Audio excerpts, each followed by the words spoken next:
অনেক অনেক বছর আগের কথা। সাগরের গভীরে ছিল এক রাজ্য, নীলমহল। আর সেই রাজ্যের রানী ছিলেন এক সুন্দরী ও দয়ালু জলপরী মায়া।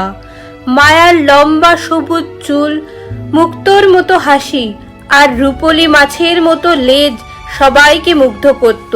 সে শুধু রানীই ছিল না, ছিল সবার ভালোবাসার কেন্দ্র। নীলমহলের ওপারে মেঘের রাজ্য আলোকপুরে থাকতো এক পরী, তারা। তারা ছিল বাতাস ও আকাশের রক্ষক। তার ডানাগুলো ছিল রংধনুর মতো, আর যখন সে উড়ে যেত আকাশ আলোয় ঝলমল করে উঠত।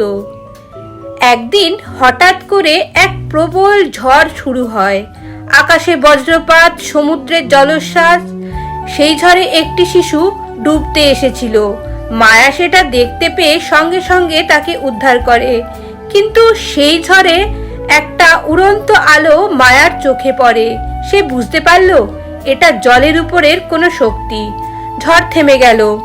তারা এসে মায়ার সামনে হাজির হলো।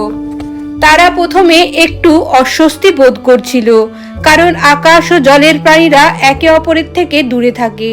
কিন্তু মায়ার সৌন্দর্য ও সহানুভূতি দেখে তারা মুগ্ধ হলো। এইভাবে শুরু হয় এক অদ্ভুত কিন্তু গভীর বন্ধুত্ব। একদিন মায়ার রাজ্যে এক অদ্ভুত সমস্যা দেখা দিল। সমুদ্রের নিচে অন্ধকার ছড়াতে শুরু করলো। প্রবালগুলো মরে যেতে লাগলো, মাছেরা ভয় পেতে লাগলো।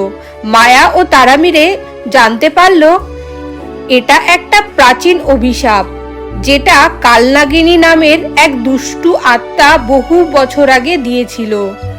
কালনাগিনী ছিল এক দুষ্টু জাদুকরী, যাকে বহু বছর আগে সাগরের রাজা বন্দী করেছিলেন। এখন সে আবার জেগে উঠেছে আর চায় মায়ার রাজ্য ধ্বংস করতে। মায়া ও তারা সিদ্ধান্ত নিল তারা একসাথে কালনাগিনীর বিরুদ্ধে লড়বে। এই যাত্রায় তারা যেতে লাগলো একটি প্রাচীন মন্দিরে, অমর গুহা, যেখানে আছে একমাত্র বস্তু, চিরলোকের রত্ন, যা দিয়ে অভিশাপ ভাঙা সম্ভব। এই যাত্রায় তারা পেয়েছিল ভয়ঙ্কর সমুদ্র ঘূর্ণি, জেলিফিশের সেনা, বরফের পর্বত আর অন্ধকার জলের গুহা। একসময় তারা পৌঁছালো সেই রত্নের কাছে, কিন্তু সেখানেও তাদের অপেক্ষা করছিল এক চূড়ান্ত পরীক্ষা। যখন তারা রত্ন নিতে গেল, কালনাগিনী নিজে হাজির হলো। ভয়ঙ্কর এক যুদ্ধ হলো। জলের মধ্যে বাজ পড়ল, আকাশে জল উঠল, কিন্তু শেষ মুহূর্তে তারা নিজের জীবন বিপন্ন করে মায়াকে বাঁচায়। আর মায়া নিজের আত্মবিশ্বাস ও সাহসে কালনাগিনীকে বন্দী করে ফেলে। আবার সেই গুহায় চিরলোকের রত্ন ব্যবহার করে তারা অভিশাপ ভেঙে দেয়। নীলমহল আবার শান্ত ও সুন্দর হয়ে ওঠে। এই ঘটনার পর মায়া ও তারা বুঝতে পারে জল ও আকাশ আলাদা হলেও হৃদয় এক হতে পারে। তারা দুই রাজ্যের মধ্যে একটি সেতু বন্ধন তৈরি করে, নাম রাখে সৌহার্দ্যের পথ। এখনো প্রতি পূর্ণিমায় যদি গভীর রাতের আকাশের দিকে তাকানো যায়, দেখা যায় এক জলরানী ও এক রংধনু ডানার পরী একসাথে নাচছে, বন্ধুত্ব আর ভালোবাসার জয়গান গাইছে।